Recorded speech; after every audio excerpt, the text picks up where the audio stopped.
Today, I'll present our paper on fundamental learning. The paper starts from a simple problem.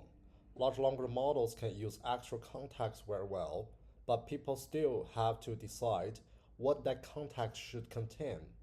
We investigate whether a model can first produce the lower level information it needs, and then use that information to solve a harder task.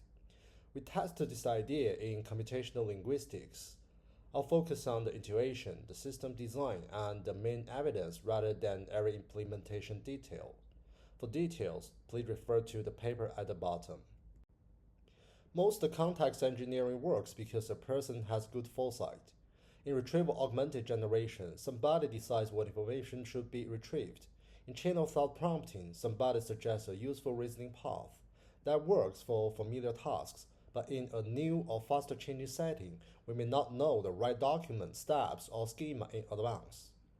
The model still needs context, but the expert may not be able to prepare it. This is not a weakness of context itself, it's a weakness in how that context is currently chosen. The proposed change is small but important. Instead of asking the model to jump directly from the question to the answer, we ask it to do two things. First, it generates simpler lower-level analyses.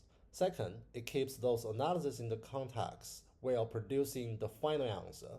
So the model is not only using context, it is constructing the context itself in a form we can inspect. In the paper, we call those intermediate analyses the fundamentals because they provide a reusable basis for harder judgments. Computational linguistics is a useful test bed because language is naturally layered. Syntactic tasks describe surface form and structure. Semantic tasks describe meaning, entities, and relations. Pragmatic tasks ask what a person is implying, evaluating, or trying to do in context. The paper treats syntactic and semantic tasks as fundamentals, then checks whether making them explicit helps the model with pragmatic judgments. The hierarchy gives us well-defined datasets and, just as importantly, a clear reason why one layer may support another. The experiments are organized around three questions. First, does it help when the model actually generates the fundamentals before answering? Second, if we simply provide more low-level training data, do the high-level tasks keep improving? Third, which particular fundamentals are useful for which targets? These questions separate the effect of extra training from the effect of making the learning structure visible at inference time. Together, they test whether fundamental learning is a real procedure rather than simply another name for multitask fine-tuning. The low-level task sets cover several kinds of linguistic information. 4 syntactic tasks clean and structure the sentence. 5 semantic tasks identify senses, concepts, entities, references, and subjective language. The 5 evaluation tasks sit at the pragmatic level. They include sentiment, metaphor, personality, and sarcasm. This gives us a broad test. The fundamentals are shared, but the final judgments need different kinds of evidence. No low-level task is designed only for one target, so the model learns a common inventory rather than 5 custom pipelines. All tasks are converted into the same simple instruction format. The input is a sentence. The instruction asks for labels for one task, and the response is a textual label sequence. This matters because the outputs stay language native. The model does not need a separate decoder for every task, and the labels do not need to be converted into a graph or database before reuse. The same model can generate them, rate them, and continue. These are lightweight symbols, readable and structured, although they are not formal logic and hard grammatical constraints.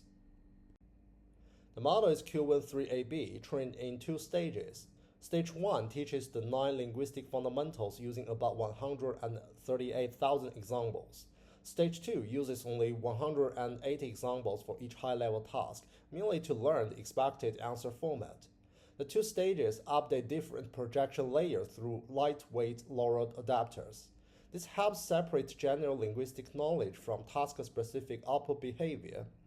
The result is only fundamentals-aware backbone with small modular adapters for the 5 high-level response formats. At test time, the system runs in sequence. A raised input generates requested syntactic and semantic labels, keep those labels in the context window, and then produce the high-level prediction. So, the intermediate text is both an explanation object and an active computational input. The clear trade-off is speed. Generating several label sequences requires more decoding than one pass answer. A rule-based post-processor then separates the task sections and normalizes small variations, so the final prediction can be scored consistently. The key comparison had three conditions. The baseline does not learn the fundamentals. The hidden condition learns them during training but goes directly to high-level answer at test time. The visible condition learns the same fundamentals but must generate them before answering. Each high-level task is evaluated on 1,000 examples with its Euro metric. This setup tells us whether the benefit comes from extra supervision or from explicit context. If hidden and visible were similar, the new inference procedure would aid little. In fact, they are not similar. This table contains the main result. Training on fundamentals without using them is unreliable. Overall sentiment and personality even drop slightly. But when the model generates those same fundamentals as context, every high-level task improves over the baseline. Aspect-based sentiment raises from about 0.20 to 0.50. Sarcasm moves from 0f1 to 0.23. The procedure, not only the training data, is doing the work. In other words, knowledge stored somewhere in the weights is less helpful than knowledge deliberately brought into the current context. The supervision experiment is an important warning. While low-level labels remain hidden, more training data does not produce a smooth improvement. For full tasks, the 50% setting often beats the full dataset, and overall sentiment falls as low-level supervision increases. A likely reason is that the extensive fine-tuning of those fundamental tasks ruin the hidden states and intelligence of LLMs. In practice, we need to find a sweet spot for fundamental learning, but more knowledge helps when the final decoder can actually see it. This is why the paper described fundamental learning as a procedure, not as ordinary multitask learning with a larger training mixture. The single fundamental experiment shows that there is no universal best context. Word-sense disambiguation is strongest for aspect-based sentiment analysis, metaphor, sarcasm. Subjectivity detection is strongest for overall sentiment. Named entity and coreference also help sarcasm because the model must track the conflict between the fact and the semantics. This makes the method interpretable.